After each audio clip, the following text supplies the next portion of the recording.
Black lights and booze burn when I record for Watts. And every black like Troy Davis who never had a fair shot.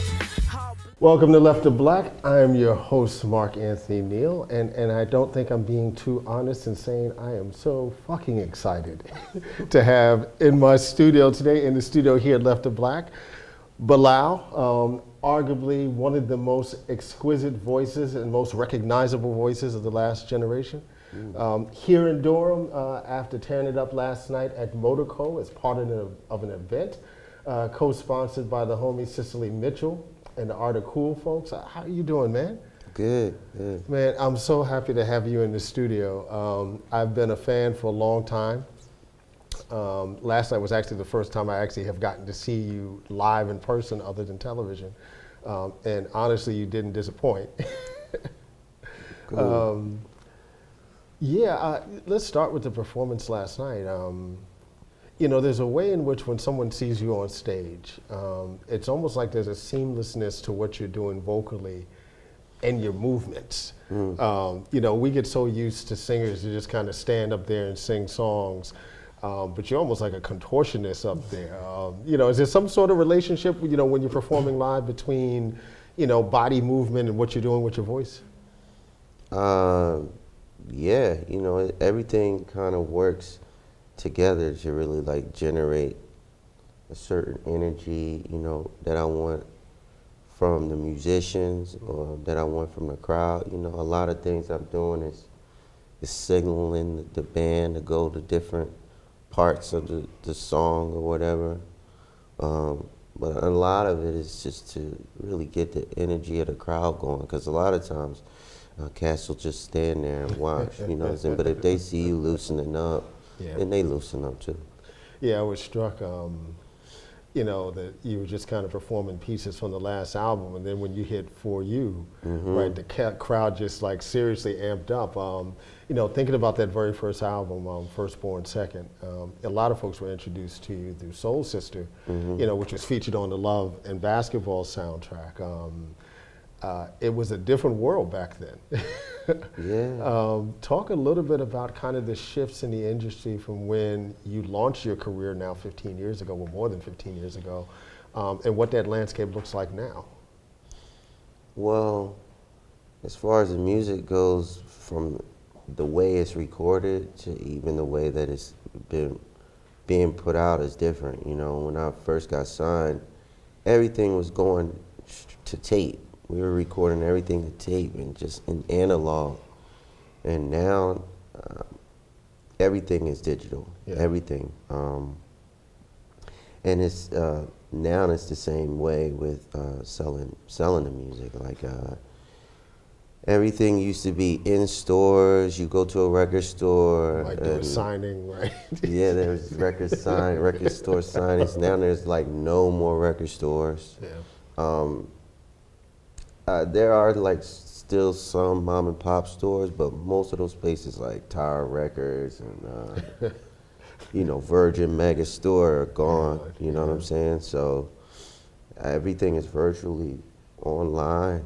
You know, so. You think that's given you more control in your career? You know, because there's a way, you know, back in the late 1990s, right, early 2000s, I mean, everything is still going through these labels in a certain kind of way. The labels still have a real strong hand on what you see and what you hear and where.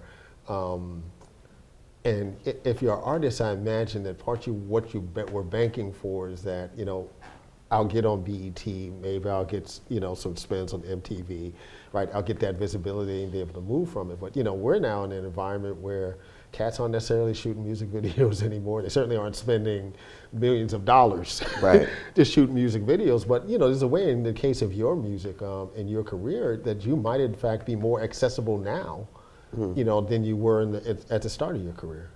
Well, I think it's beautiful, you know.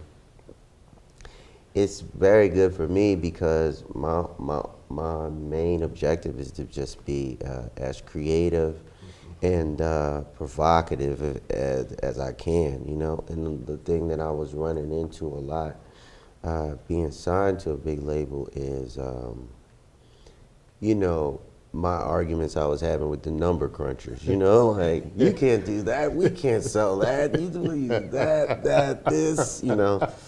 Now it's, do whatever you want, and whoa, man, you know, it's like. You know, has that high level of creativity that you have, innovative, you know, in the way that your music is, I mean, has that been something that's been a challenge for you? You know, I'm hard pressed to say, you know, Bilal R&B artist, because what you do is so much bigger than that. You know, it's hard to say Bilal jazz singer because it's not quite that also.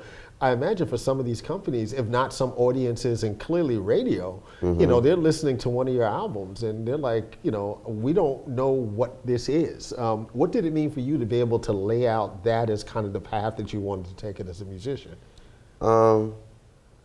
It just really turned into the path because of the way it all started, you know.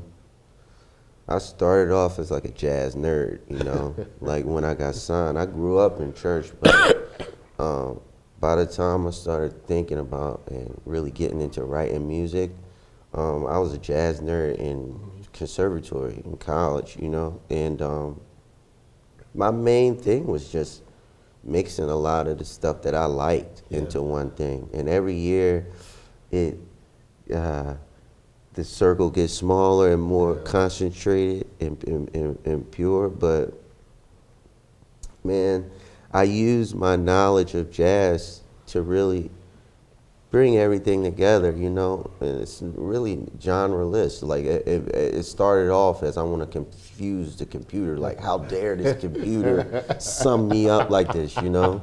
So when we mix and put it into the computer's like, I'm like, yes. When you and your boy were on stage last night and y'all did a scat cutting session, right? And I know there were young folks in the audience who ain't never really seen that, don't know what that is. I mean, you run around talking about salt peanuts, they have no idea what you're talking about. But talk about how important it is, right, for folks to be able to come, you know, to see a Bilal show, right? But you can also share with them this larger legacy, this larger archive of black music. Yeah, that's what it's all about, you know. A lot of our greats are passing away, you know what I'm saying? And it's I take it like it's an obligation, you know, to keep it going, because when I travel to Europe, the audience has the knowledge of the music. Right. And we can go anywhere and they right there with us, you know what I'm saying? Yeah. So when I come home, it's like, man, I gotta figure ways to educate without it turning into something that's too far over the head. Yeah. So we just keep it fun, just like the cats that brought it into the world did, you know, and just made it fun, you know. And it's a big legacy, you know. You know, speaking of folks who've passed on, you did your requisite tribute to Prince last night. Those of us who've been following your career for a long time, you know, when Prince passed, and they were talking about tribute concerts and things like that. I mean, most folks are like, well, they can't do any tribute concert without Bilal. You know, folks like Bilal did some of the best, you know, tributes to Prince when Prince was still walking the earth. Talk a little bit about Prince's influence on you, not so much about the actual music piece, but just the idea of artistry. The idea of artistry, Prince was really a master, you know what I'm saying? And he really pushed forward excellence, you know. When was the last time we had somebody that was just a maverick at everything, you know, just incredible, and really spent time on everything, as far as the way he dressed, the way he approached instruments, he produced his own sound. He has had his hands in everything. The marketing, the digital platform, you would access the music on. I mean, yeah, he really had a vision, you know what I'm saying? And with the success that he had, he was able to amass even more of a handle on what he wanted to do, and then revolutionize it to where he just was getting rid of cats and kind of like Yeah. taking it completely over, you know. And that right there is, you know, it's like the blueprint, you know, Yeah. of cats that really, really, really want to get into things in an artistic way and be completely original. Because, you know, Prince drew from other things, but then by the time he got to his place, it was always to come to an original thought, original sound, original approach. I don't think that it is that way anymore, you know, and I think, yeah, we got to get back to that kind of thought process of being original, you know. You've been a frequent collaborator with lots of folks. I'm thinking about the work with Common on like Water for Chocolate. You were on that first Tweet album. You were on that first Solange album. You even, you know, Jay-Z's American Gangster. I mean, but the one that stands out, of course, is the ongoing work that you've done with Glassfire. You know, to the point that they consider you like the extra member of the group. Talk about how that relationship began and what that has looked like collaboratively. I met Robert in college. We went to the same jazz conservatory, and Was that Berkeley or? it was New School for Social Research in New York. Yeah. And we both got kind of scholarship for school, but he got more of a scholarship. So he was in the dorm. He got everything for free. And I moved to Brooklyn. I've been living in Brooklyn. You know, a friend of mine, Orrin Evans, let me and another jazz musician from Philly have his place. You know, and he moved in with his girl. So that was our dorm. You know, it was just straight into the world. But I always hung out in the dorm at Rob's place, you know. And yeah, we've been brothers since, you know, very close. My earliest songs, the first songs I wrote, like When Will You Call and stuff, we wrote right in Rob's dorm. Wow. You know, a lot of the original songs that I wrote, it was because of this guy named Aaron Colmus, and we had to do one of the people that started our school. His name was Arnie Lawrence. He passed away, but he used to get different students from the school to do this gig that started at 4 o'clock in the morning, and me and Rob were in the band, and we would just try to figure out what we could do to stay up so we wouldn't miss the gig. And we started hanging out at the drummer that was in the band, Aaron Colmus. Turned out he was extremely rich and in this band called the Spin Doctors.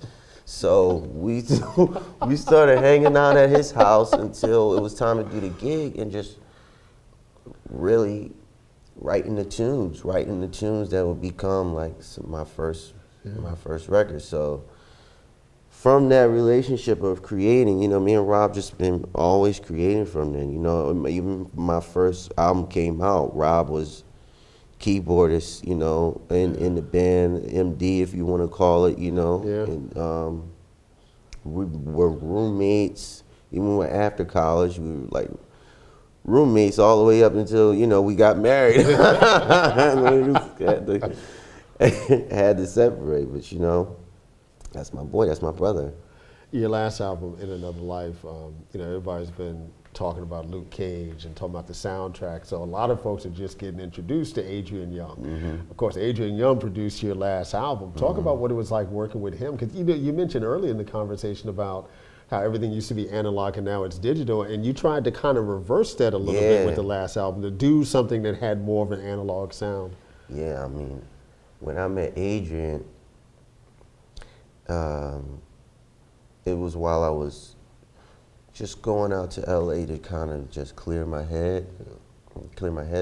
But in my album before that album, I was trying to dirty up the music. Yeah. So what we were doing was recording everything with the doors open, and we was recording the drums outside, you know, and just to get like dirt and scratch. Some stank.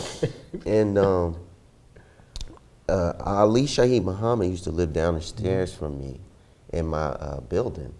And he introduced me to the world of Adrian because he was working with him at the time. So I think I met Adrian at like a party, a roots party or something. And when I went out to LA, first it was South by Southwest. I went and I sat in with his band. And while I was in LA, he was like, come past the house, check it out. And let's, I just wanted you to see. He was like, I just want you to see where I work, And when I walked in there, I was like, oh my gosh, like everything in this house, he's like a vintage collector. Everything in there was from the 60s, down to the mics, everything. Like nothing in his whole studio is digital, except for his laptop computer that he's online with. He won't touch it. So it's like you're going back in time in there. But it's from a hip hop perspective. It's like in the mind, everybody still has the mindset of the future, but it's like we found all of these old apparatuses from another time, we like, man, it was like a culture shock. It would have been interesting to see, and follow me with this, if Michael Jackson would have lived to hear Adrian Younge's production. Because, he's done all these collaborations with William Hart, on the Delphonics, and William Hart was one of the biggest vocal influences on Little Michael. Really? Yeah. Wow. I mean, you go back to those early Jackson 5 albums, and Michael's singing all these Delphonic songs because, he was trying to sing that falsetto like William Hart. And, just imagine if Michael Jackson to Adrian Younge. I mean, that'd be some shit. Man, that'd be sick.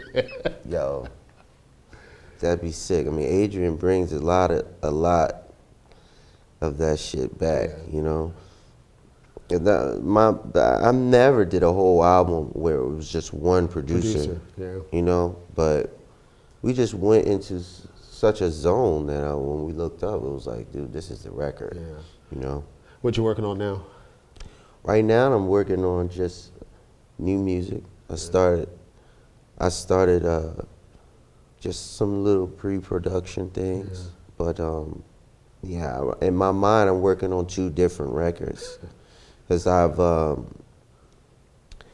started to really create more of a jazz record in my mind, but also more of a Bilal record also. So I'm thinking about putting out a band record under a different name where I can just go completely out, and then I'll still have this stuff. You mentioned Tower Records a few minutes ago, and they used to have that back section called the Desert Island Disc. Oh yeah. So give me you on this desert island. Give me the 5 recordings you have to have with you. The 5 recordings I had to have some instrumental music from Sunrise Orchestra. Yeah. I just love to write poetry, listening to that. Then I gotta have Ghostface Killer, Bulletproof Wallets. That's like my favorite all time. Then, I gotta have, this is some classical music. I like Bartok. He's one of my favorite classical guys. And sheesh. Geez, after that is the pick of the litter, Like depending on where I'm at, how fast I leave the house, I like instrumental music. So, I love listening to Flying Lotus. This cat named Daedalus. Electronic music, I love that. And Andrew Hill. Wow. Andrew Hill, like his choral records. He started doing a lot of records with choral. With chord singing. So, yeah. That's what's up, man. They're very eclectic. We've been so happy to be joined today in the John Hope Franklin Center here in the Left of Black studio by Bilal. Thank you, man, for coming through. Thank you, man. Black lights and booze burn when I record for Watts. And every black like Troy Davis who never had a fair shot. All black everything, everything black. Culture over everything, y'all.